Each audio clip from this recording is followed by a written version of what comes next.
Hey everybody, Alex here. In this video, I am going to go over a bunch of course concepts. I am essentially speed running a lot of the concepts you would learn in a public speaking class or in an argumentation and debate class. All I'm going to do is look at the terms from my speaking outline of the list of concepts, and then I'm going to just briefly explain each one of them. But in particular, here are the general concepts or categories that I'm going to cover.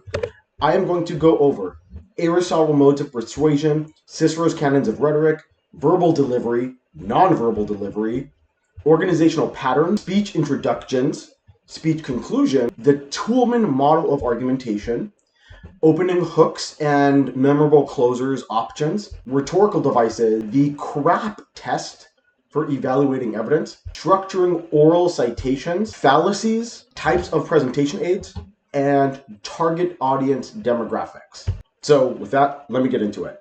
Aristotle's modes of persuasion contain kairos, ethos, logos, and pathos. Kairos is thinking about the timing of when you talk about something. Typically, you talk about issues based on what's happening in society at the time that they are happening. Ethos has to do with ethical trust and credibility of the speaker. Why should people listen to you? Why should they trust you? You either have experience in what you're talking about, or you know about what you're talking about, or you care about what you're talking about. Logos has to do with the logical structure of your argument. So you have to make an argument or a message that is logically structured, that uses simple language your audience can understand, cites evidence to help your points, and then explains the significance of the evidence to your points and to your overall thesis. Pathos has to do with the emotional, empathetic connection of the topic to your audience. Because in order for your audience to care about what you talk about, they have to be emotionally connected to it. Cicero's canons of rhetoric are in 5 areas: invention, arrangement, style, memory, and delivery. Invention is just coming up with what you want to talk about and why. Arrangement has to do with how you organize and structure your message. Style has to do with how you want it to be perceived, or how you want to demonstrate your message. Like, what's the feel or the flavor of your message? That's style. Memory has to do with how well you remember the information. The better you can deliver content to an audience without looking at notes, the more they'll trust you. So memory has to do with how well do you know what you're talking about, and how easily can you talk about what you're talking about from just recalling it off your head. Delivery has to do with how you specifically express your message, both in the usage of your voice and the tone of your voice and the vocalics, or with your nonverbal delivery and your body language. Speaking of which, verbal delivery has to do with how you sound as you talk. Verbal delivery can be broken up into volume, articulation, pacing, intonation, and strategic pauses. Volume is how loud or how soft you sound as you talk. Articulation is how clearly you could be understood. Are the words coming out clearly for other people to understand what you are saying?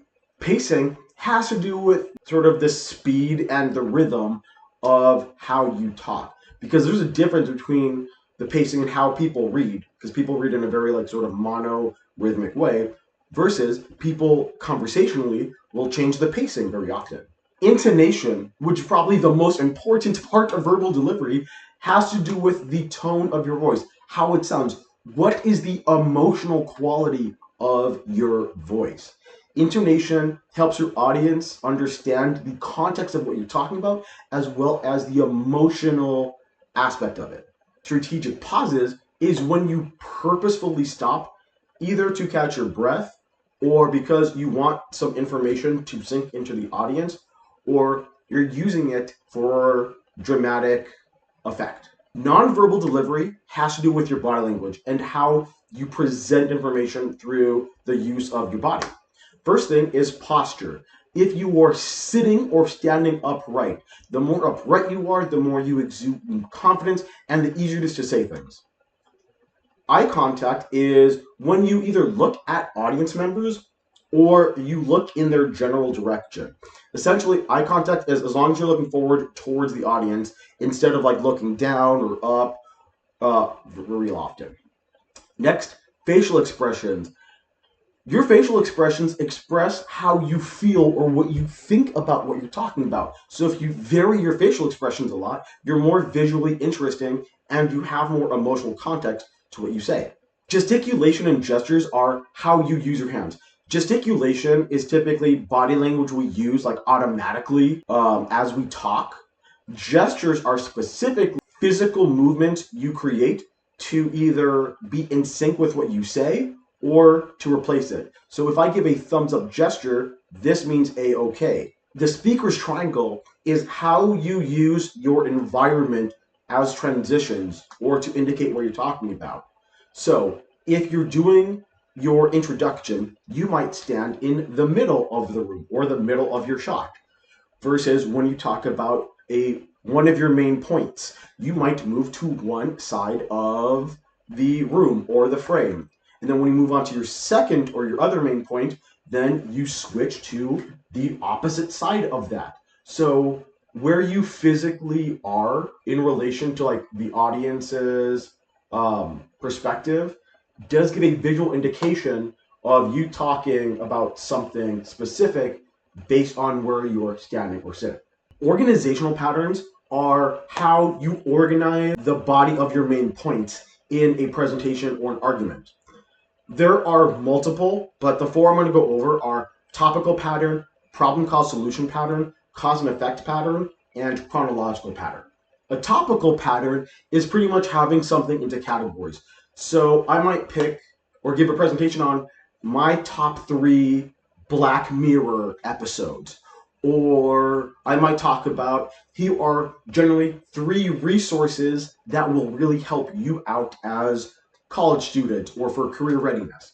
So essentially, topical organizational pattern is you have a category and then you break it down into like subtopics. Then there's problem cause solution. So problem cause solution, and here's a problem that exists.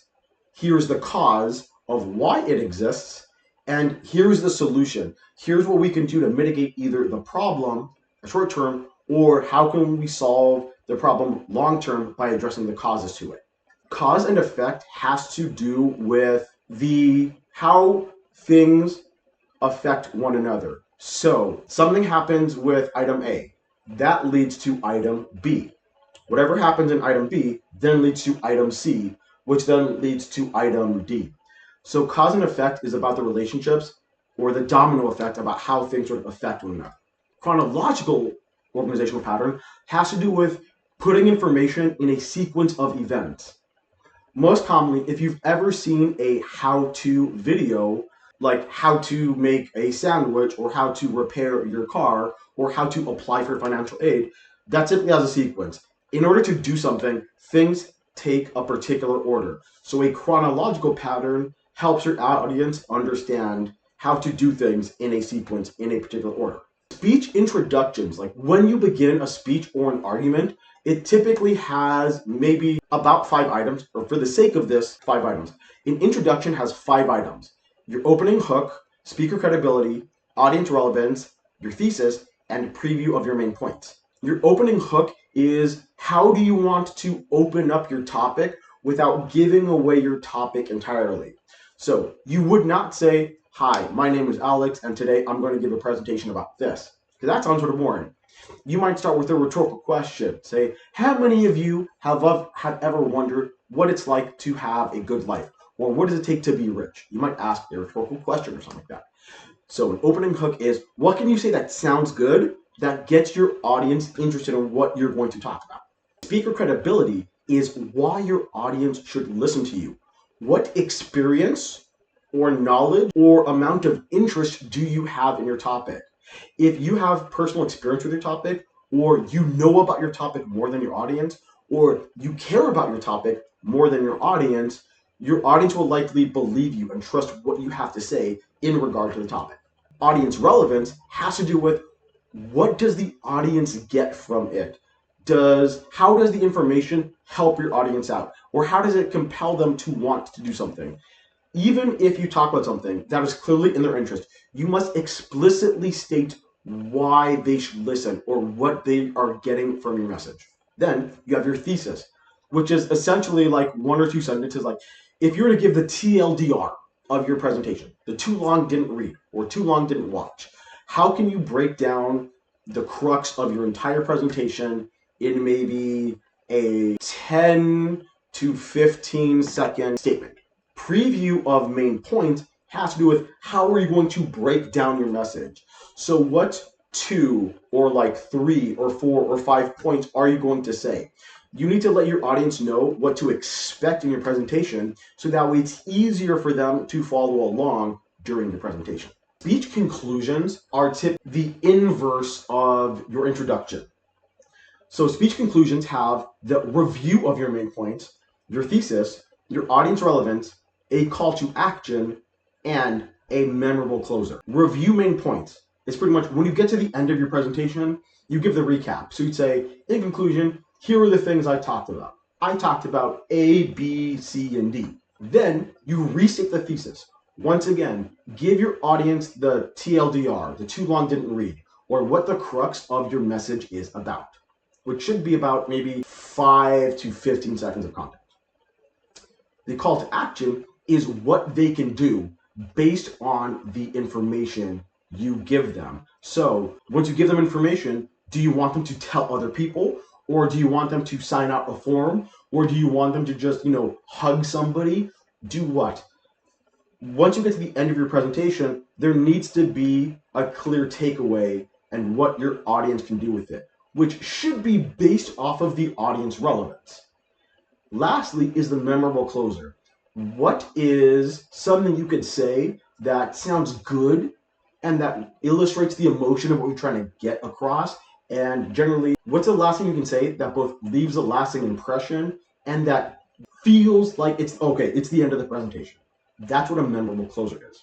In the Toulmin model of argumentation, you have to have your points structured in a specific way. Now, if you've taken a high school or elementary class, you might have heard this as the P method, point, evidence, explanation. But for this case, for a college course, the terminology we use is the Toulmin model of argumentation. And the Toulmin model of argumentation is claim, grounds, warrant, backing, and then rebuttal. Claim is, what is your point about?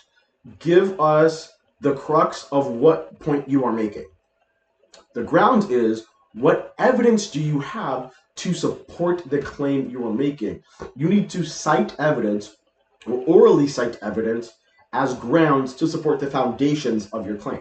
The warrant is the explanation of why the information matters.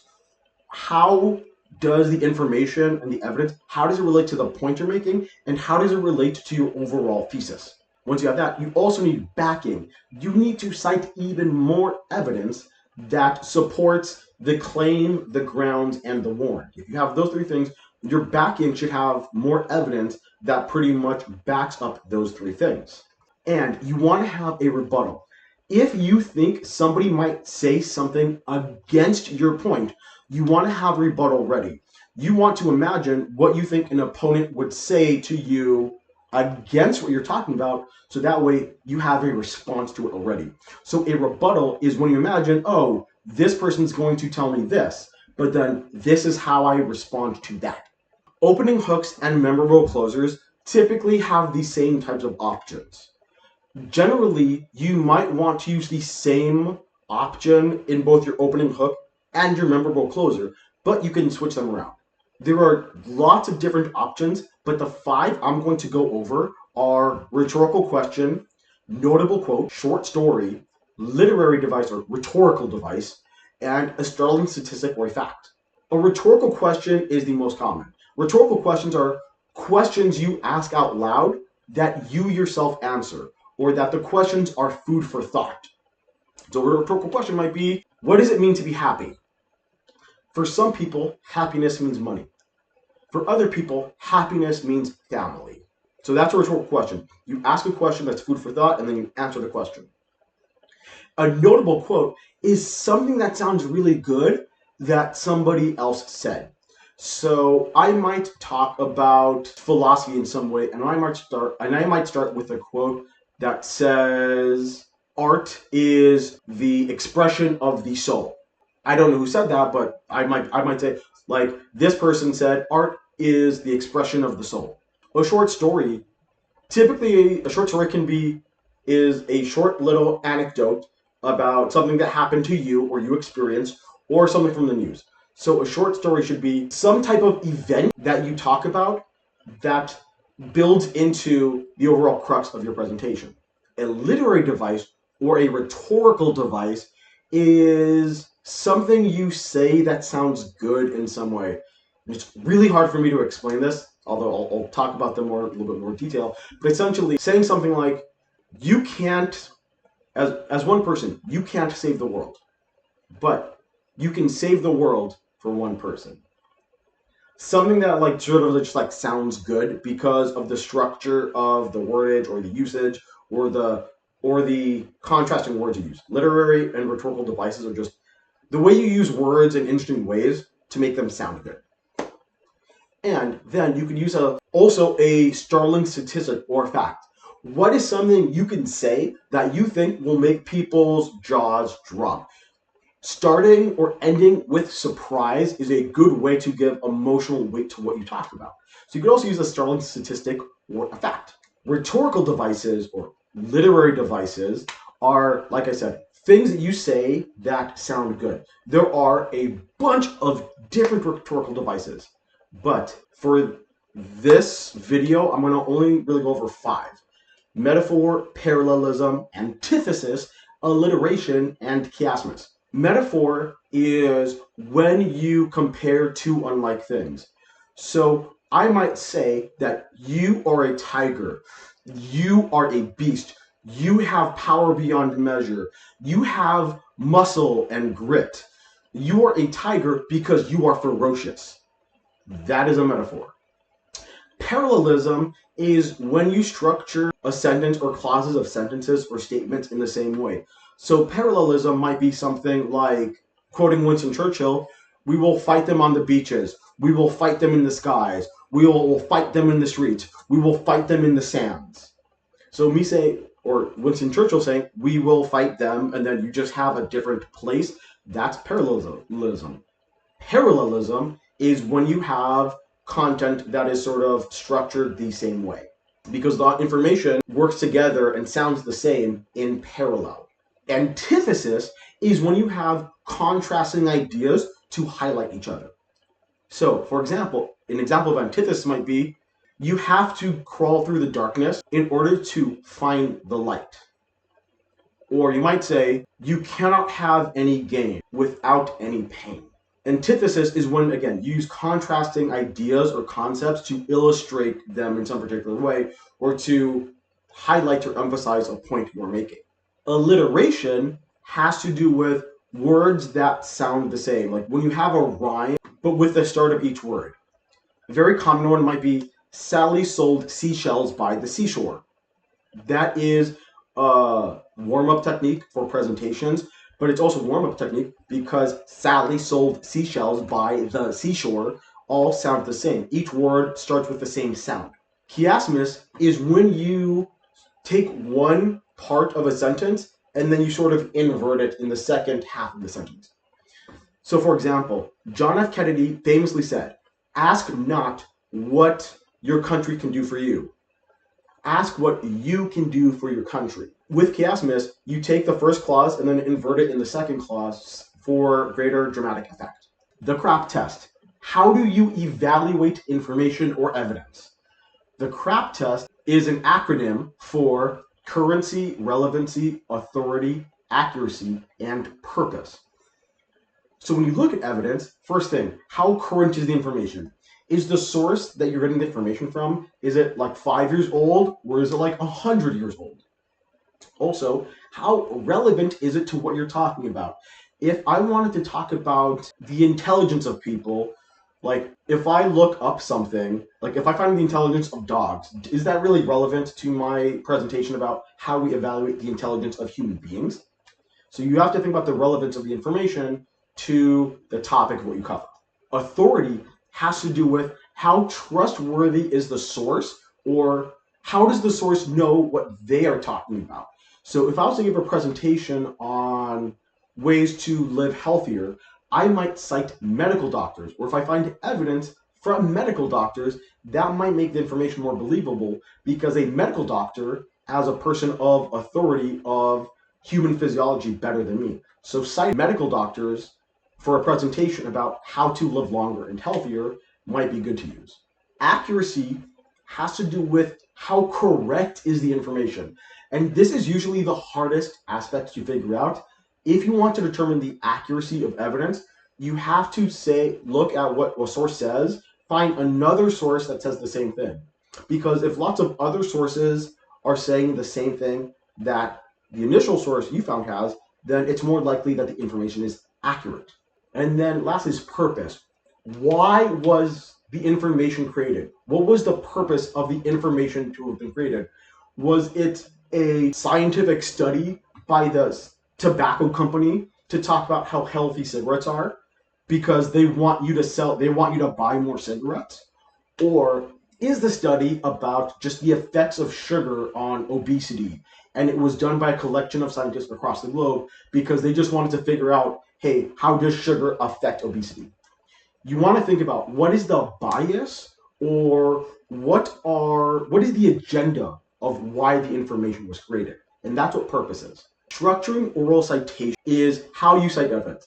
Oral citations is when you say where you get evidence from in a presentation or an argument, which is different from a parenthetical citation in writing.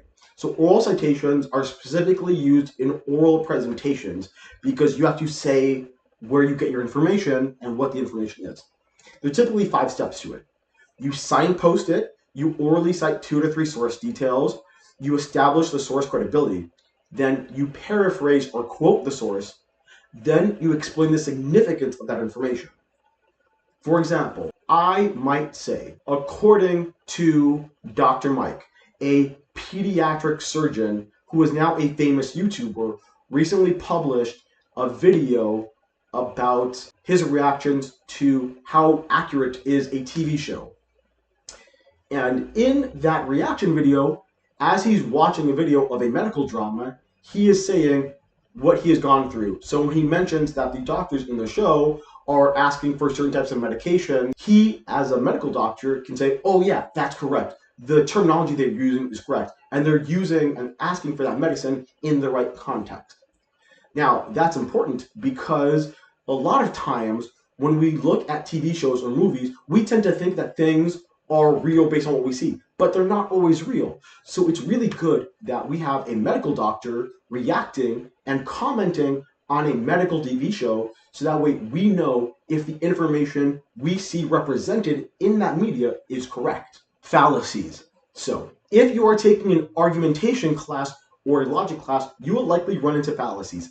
Fallacies are errors or mistakes in either reasoning or judgment. There are lots of different fallacies. There are probably the hundreds. I know there's over 100 of them, but I'm only going to go over 5, the ones that sound good. The 5 fallacies I'm going to go over are ad hominem, post hoc ergo propter hoc, straw man, slippery slope, and red herring. Ad hominem, I think, is Latin for attacking the person. So if somebody makes a statement and then you criticize the person, that's you attacking them, because you're trying to reduce the quality of their argument by attacking them, even though what they're saying could be 100% correct. But by attacking somebody, which is a fallacy, and you should not do it, like, you're essentially trying to diminish the credibility of the person to, in effect, make their argument seem less credible. And that's wrong, because you need to attack the argument, not the person. Post hoc ergo propter hoc, again, is Latin for, it's essentially a cause and effect fallacy. So if it rained, if the floor is wet, then it rained. But that's not always true. Maybe the floor is wet because the sprinklers went off. Or maybe somebody just dropped a bucket of water on the floor. Post hoc ergo propter hoc is a fallacy in which you mistake the relationship between cause and effect of two things, or multiple things. Straw man has to do with misrepresenting somebody's argument. So there might be an argument about one thing, about like how to address homelessness. And maybe you are unintentionally or intentionally saying, okay, so from what I'm getting from your argument is about this, even though that's not really what they're talking about. So a straw man is when you either intentionally or unintentionally misrepresent the argument somebody else is making. Slippery slope is like a really, really big example, extreme example of if this happens, this happens. It's cause and effect. So like if we let kids have candy, oh, the mouse. You give a mouse a cookie, he'll ask for cake. If you give a mouse a cake, he'll ask for pudding. If you give the mouse the pudding, he'll get fat. If the mouse gets fat, then it'll start defecating in more areas. If it starts defecating in more areas, there's going to be more disease. And if there's more disease, your family will die. Something like that. Slippery slope is a really extreme version of cause and effect, where you have one thing, and through a series of dominoes, you have something sort of extreme that happens, which may not necessarily occur based on the track of the logic. So a slippery slope is when you're saying, if A, then B, then C, then D, which eventually will lead to Z, which isn't always true because it might not happen. Any one of those dominoes might not hit. Red herring has to do with adding information that is meant to muddle an argument. So a red herring, and for those of you who may have ever read a book or a movie where, oh, you're watching somebody and you think this person's like the killer or something, but no, it turns out this one scene of this person holding a nice knife, that was a red herring because it was really this other person. So a red herring is a fallacy in which there is information in an argument that is meant to muddle or distract from something else. Types of presentation aids. There are lots of different presentation aids. So if you're giving a presentation or an argument and you want to support your argument with external content that will help your audience understand or follow along, you want to use presentation aids. 4 common presentation aids would be a slide deck, a whiteboard, a handout, or multimedia. A slide deck is if you have ever used or seen somebody use Microsoft PowerPoint or Google Slide or Prezi or something like that. A slide deck is when you just have a bunch of slides, so that way information is organized in a sequence. So as somebody's giving a presentation and explaining information, once they move from one slide to another, there is a visual representation to sort of help illustrate and highlight what they talk about.